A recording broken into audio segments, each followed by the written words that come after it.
I'm this kind of lady who is a little bit of an introvert, that I don't like being around many people. I'm sorry to say though, I just don't like being around many people. So it was a bit difficult for me. I know I tried my best. Actually, I did my best. Because being a hotelier, or being let me just put it, a waitress, because I was a waitress, it was hard, because you meet different people with different attitudes, with different behavior. And one thing is that you must communicate with them, you must serve them. So it was very difficult for me. This money that I depended on, 3 months down the line, no payment, my rent is due, no food. What can you do? You are not at home, you're not people, you don't have your people around there. So the best option to do was to sell my things and come back home. I felt like I was a loser, because I went there to look for life that I didn't even get, and now I came back home. I felt like a loser.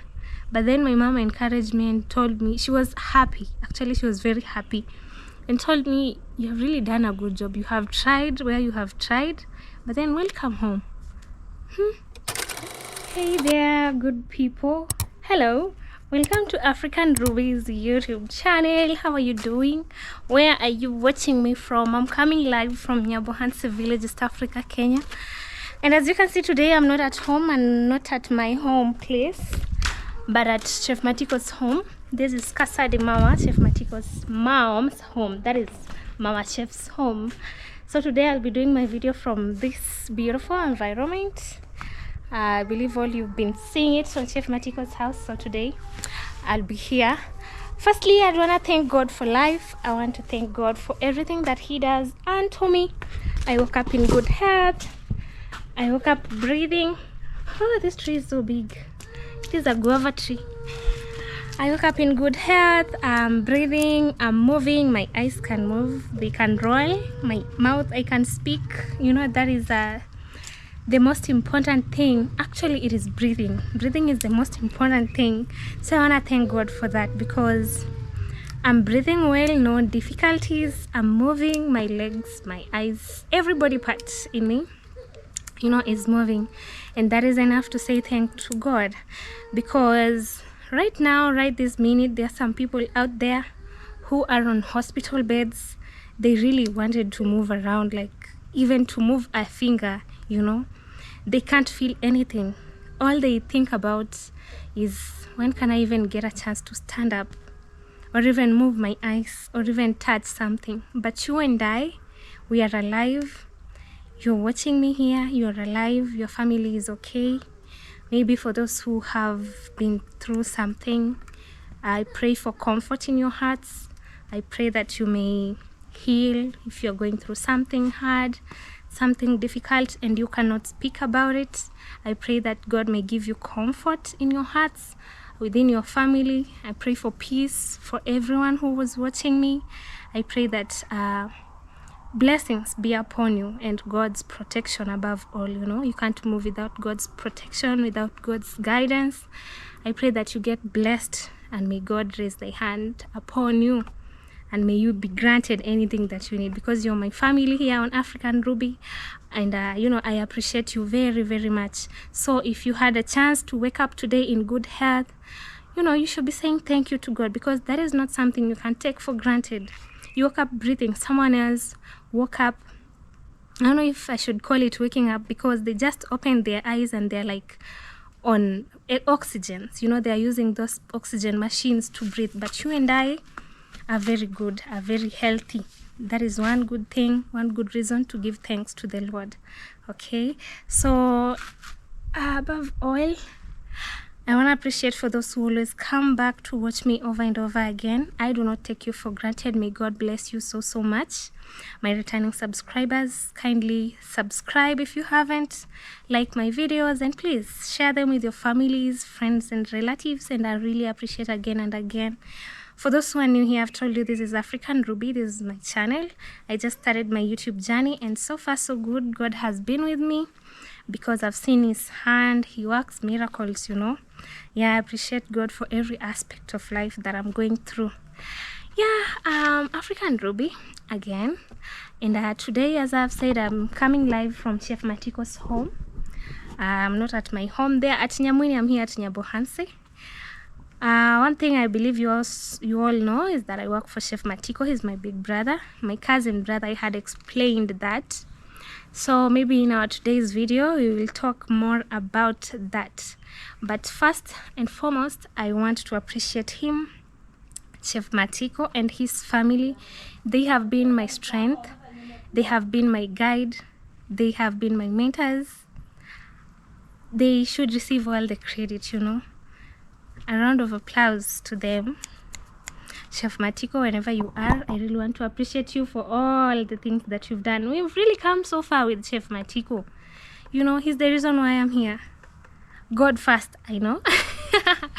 God first, because God is the reason why I'm here. And secondly, Chef Matiko, thank you so much.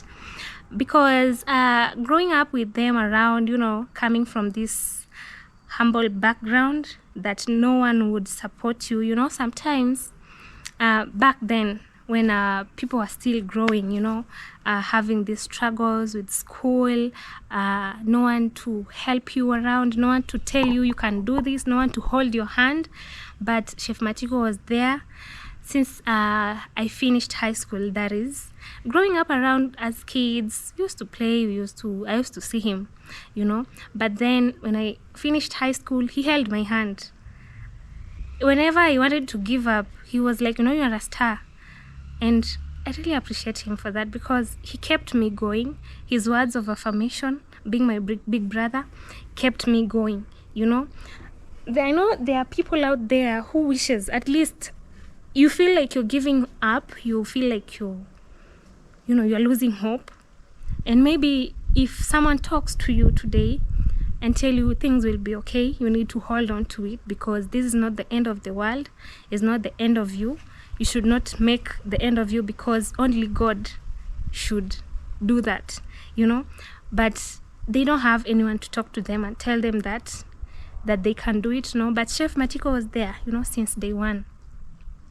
Since I moved, you know, I stayed at home for a very longest time possible after I finished high school and then joined college. That is before I dropped.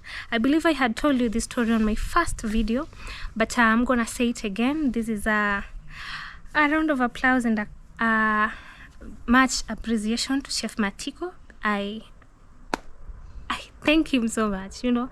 I always sit back and remember and think about how life would be if he had not been there, like, to support me in every aspect and telling me everything will be okay. He was there. So I left home from the village. Back then he was in school, you know. Those first days he had not gone to Spain or maybe outside the country. He was still in Nairobi, but he was also in school. And remember, here in Kenya, not even in Kenya, here at home, like with the background before everything, before building, before, you know, going there, life was very hard, you know. So he was this person who appreciated everything that he had. He appreciated the family. But then, you know, you can't get everything at once. So the little that he had, he shared. He supported me, you see. So I went to the city. I was taken in by my cousin, and that is where I started life. Life in the city was so difficult. I'm telling you. I don't know how other people are surviving, but to me it drained me to a point that I started to feel like I was falling into depression. You know, that is when again he stepped in. You know, he used to support me, he used to tell me, you can do this. If education, that is, you know, education doesn't end. If education hasn't taken you well because of lack of fees and all that, it is not the end of it.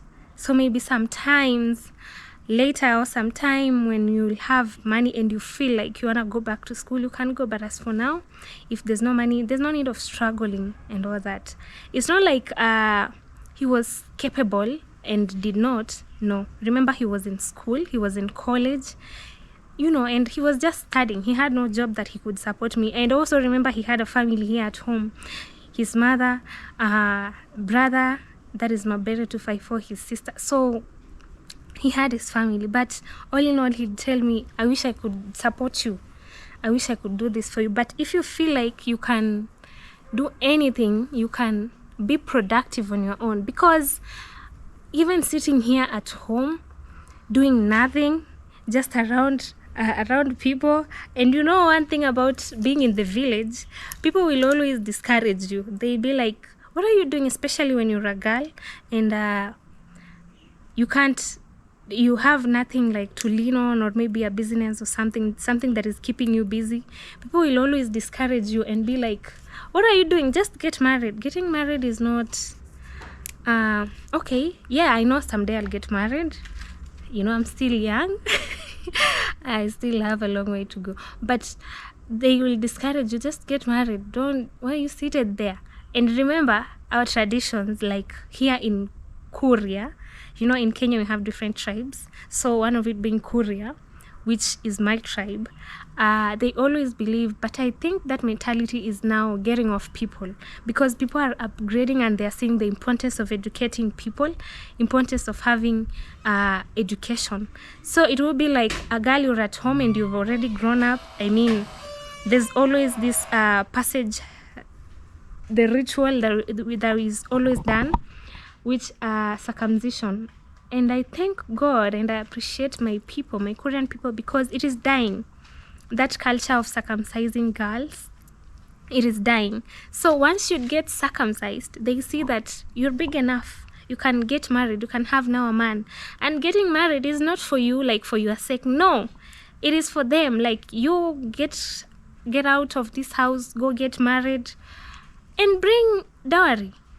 Because of course, if you're married from our tribe with the traditions and culture, you must pay dowry for a lady, a Korean lady, if you want to marry one. But then that was not the option or a choice or something like that. So chef would tell me, you know, getting married at this young age with someone, you know, you don't even understand yourself, you don't even know what you're going to do in marriage. Actually, I was young. You can imagine, I'm in my early 20s, and that he was really a lifesaver, you know. So he advised me, after life had gone how it went in Nairobi, you know, it was like a rock. In Swahili, we have this term we say Nairobi ni shamba la mawe, like Nairobi city, that is the city, not even Nairobi only. Other cities, like, you know, coming from the village and then to the city. We always say, if I translate it directly, Nairobi is a land of rocks. So it is hard to dig. Remember? Not the term of gold digger or something. To dig, like to cultivate and get something out of it. It is very hard. So I came from there, and you know, he told me I can work for him. And that is when now everything started to change. My perspective on a lot of things started to change. I had given up. Actually, when I dropped school, I had given up. I didn't see any reason of having to work or do anything, because even the jobs that I used to get as a waitress mostly, okay, I did a lot of jobs in Nairobi. Maybe I should just mention them. Okay, the first job that I started was in a restaurant as a waitress, which I started when I had moved from my cousin's place.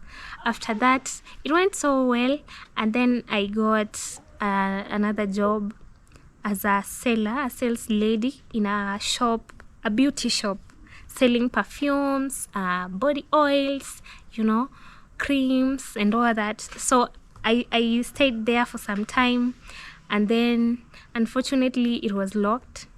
And then I went ahead I looked for another job, which I found in Thika. I stayed in Thika, Nairobi. There's a place called Thika. I stayed there, and what I did was selling clothes, tops like this. I think this black one, I got it from that place. No, I didn't. So I used to sell tops for ladies. I was working for a certain lady who was very generous whenever she is. I don't know if I lost her contacts though. Wherever she is, may God bless her if she's watching me. She was so good to me. She was this nice young lady who would he was paying me so good, you know. And then I moved from that job. That is when my first time now, after I had gone to Nairobi, and then I came back to the village. Then I went back. On going back again, I moved to another place, but within Nairobi, I started again with being a waitress in a restaurant. Now, remember these jobs I used to do, it's not like I was qualified. No, it is just skills. Application. It was application. Like, I didn't qualify that much because I had not studied. Even in college, what I wanted to study was information communication technology. It had nothing to do with being a hotelier, you know, serving people and all that. It had nothing, totally nothing to do with that.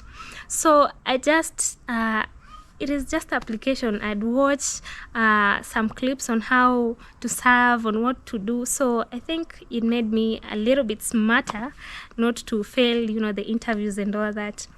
I worked and, you know, the salaries were not so good and all that.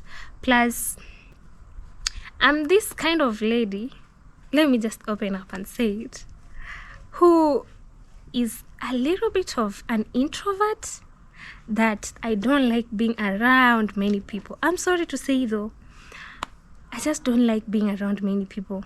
So it was a bit difficult for me, you know. I know I tried my best. Actually, I did my best. Because being a hotelier or being let me just put it a waitress, because I was a waitress, it was hard because you meet different people with different attitudes, with different behavior, and one thing is that you must communicate with them, you must serve them. So it was very difficult for me, you know, because someone comes and orders food, you take it to them, and maybe they have a very bad mood, they will just talk to you anyhow. You sometimes feel like crying, like, gosh, why is he talking to me like this? Why is she turning the plates? Even I remember there's a day when I was working, it was on a Friday. There's this family that came. I don't remember them, but I don't remember the faces or names, because, you know, you can't know the names of your customers. So they came, they gave me order. I took the order to the kitchen. They prepared the food. I came to serve them. After they finished, now I went to clear the table because I'm the one who served that table. And the lady was kind of cruel. Remember, you have to deal with them. So, you know, they always say a customer is a king, and you must adhere to that. So I went to, and she was like, the food is not good. You serve small portion.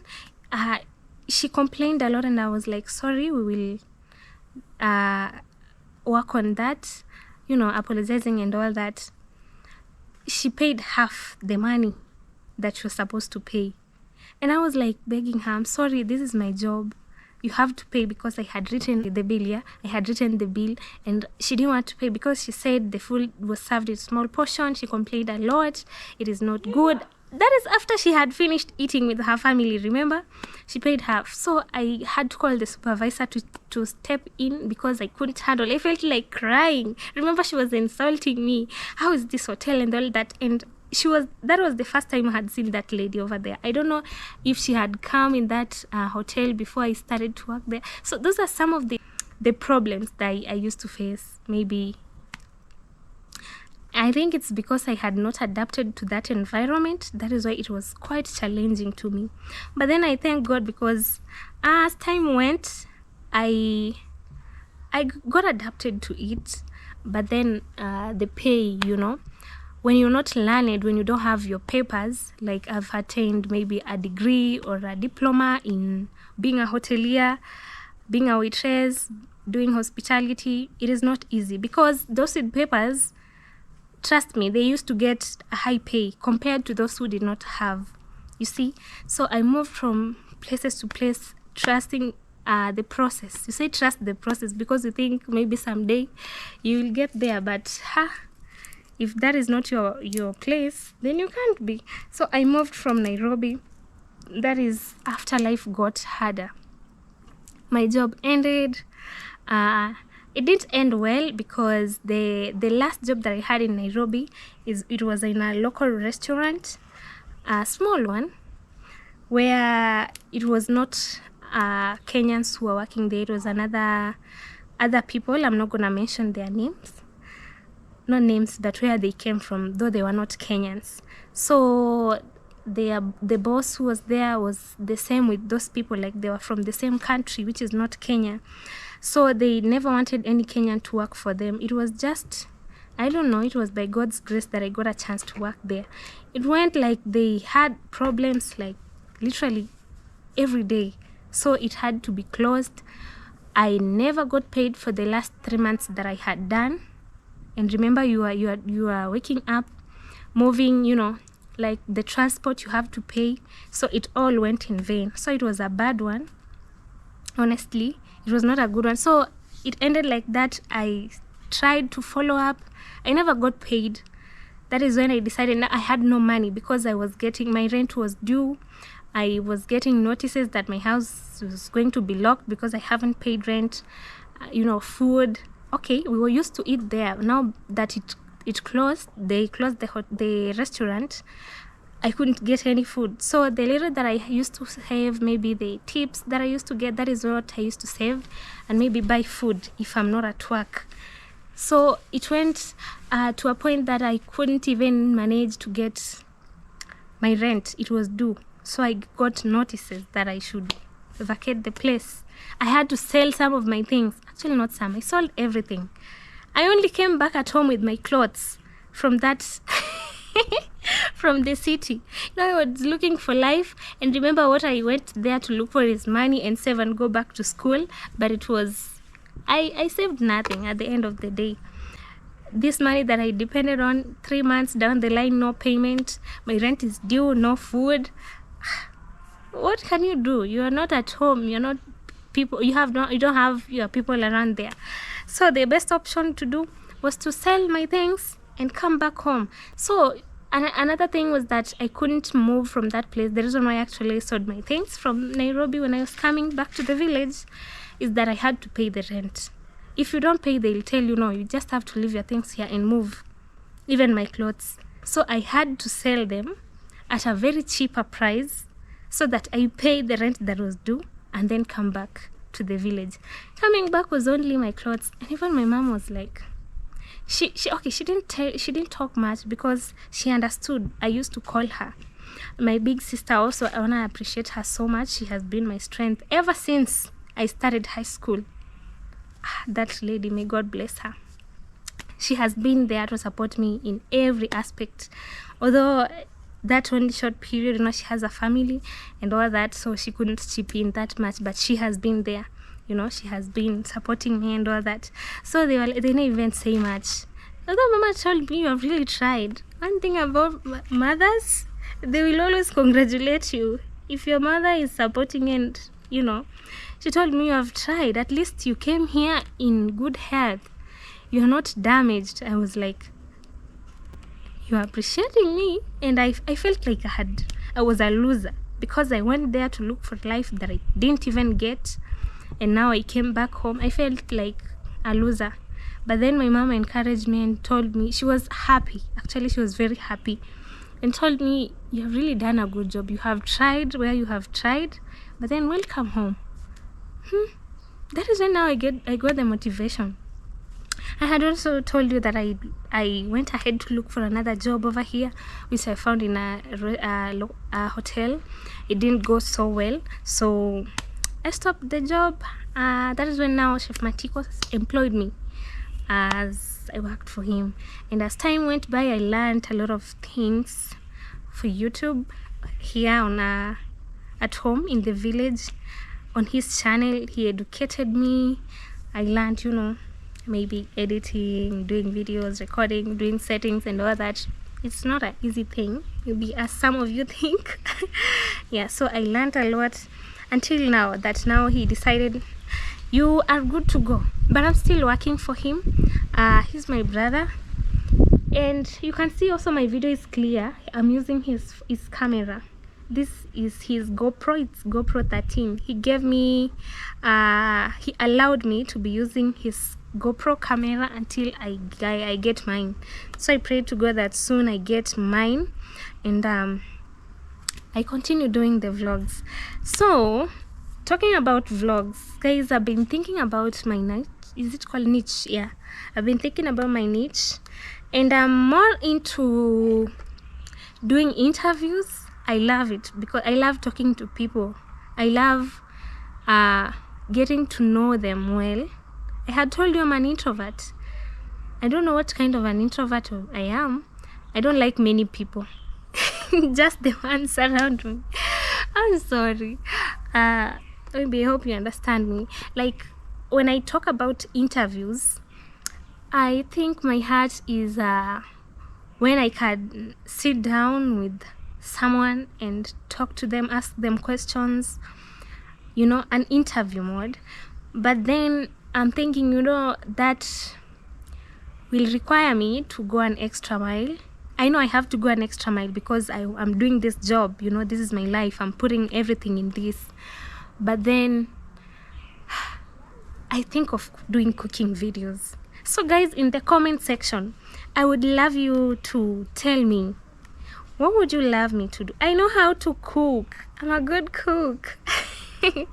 I cook indigenous meals. I cook modern meals. I can cook anything. Not people. Yeah.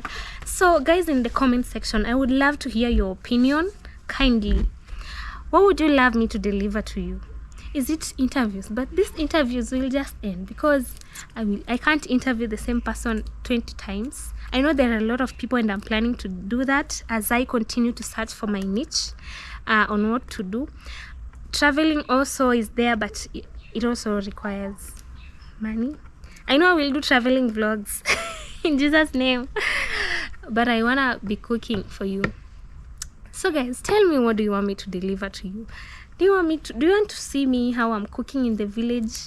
You can tell me in the comment section kindly. I want to hear your opinion. I want to hear what you guys love. I saw a lot of people said I should do more interviews. I'm trying to, finding people is not easy as you think. I don't know these big interviewers or YouTubers, how they manage to find people to interview, but I'll try, I'm not saying they're not there, they are there, but to get to them, to get their time to sit down and talk. That is why D Mongo is my inspiration. I love her so much. I don't know what you got to say about her, but I love her. She's my inspiration, and I really want to appreciate her on this video for having a sit down with me, an interview with me in 2 videos, you can imagine. And she's such an icon. She's my icon. I love her so much, and I really appreciate her for having a sit down with me twice doing videos. I really appreciate her. D, if you're watching this, thank you so much. May God bless you as you continue with your traveling journey. I miss seeing her traveling. When I watch her videos, I feel like I've been there in New York. I've never even been on a plane. I know it's funny, I've never been on a plane, but that is that. So guys, let me know in the comment section, what do you guys love? What would you guys want to see on my videos? Apart from the interviews, I was thinking of cooking, preparing meals, traditional meals, so that you see how we prepare them. Yeah, and also another thing about my school, since I dropped out of college, maybe someday later, because right now I want to focus on YouTube. I see if things go well, maybe some days later I will go back to school. Eventually I will have to, and go and complete and maybe do something else too in school. There's a lot of things I can learn from school. I could go back and do what is necessary, get my papers. It is good because the challenges I used to face in Nairobi, I think I usually sit down and think and imagine if I had finished maybe my school and had the papers and had the recommendation, disqualified students and all that, maybe I could have gotten a good job. I could have been placed in a higher position where I could have been getting a high pay. But who knows God's plan? Maybe it was his plan for me to be here today. So I don't complain about anything, but all I know that life is how you make it. So I'm gonna make it good for me, and I believe I will resume schools someday. college, go and finish up or take something else, because actually when I was in Nairobi I used to feel like, now what if I go back to school? I've even lost interest in what I wanted to do, the course that I wanted to do. I felt like I had lost interest. But now if I go back, I may choose to do something else, something constructive that I know will help. I was taking ICTA, as I've told you, that is Information Communication Technology, a diploma in that course. So with all the ups and downs, I didn't manage to go back, but I pray I do. So as I have told you about our videos, but before that we will be having some interviews with one of our favorite people here in the village, one of our favorite YouTubers here in the village. So you guys stay tuned, okay? We'll be having some more interviews because we have a lot of YouTubers here in the village, and a lot of good ones. So kindly stay put, and please subscribe if you haven't. Yeah, and like my videos, share them with your family, friends and relatives as we prepare something good for you, my good audience. Yeah, and above all, I want to appreciate you for being here with me, and please drop some positive comments about everything, about what you think about my video, about what you think about my videos in general. I also listen to you. I also read the comments. Someone always asks me, do you read the comments? Of course I do. You're my people, you're my family. I usually read all your comments. So please write down nice comments, and God will bless you. Above all, thank you so much for being with me here. May God bless you. Have a beautiful day.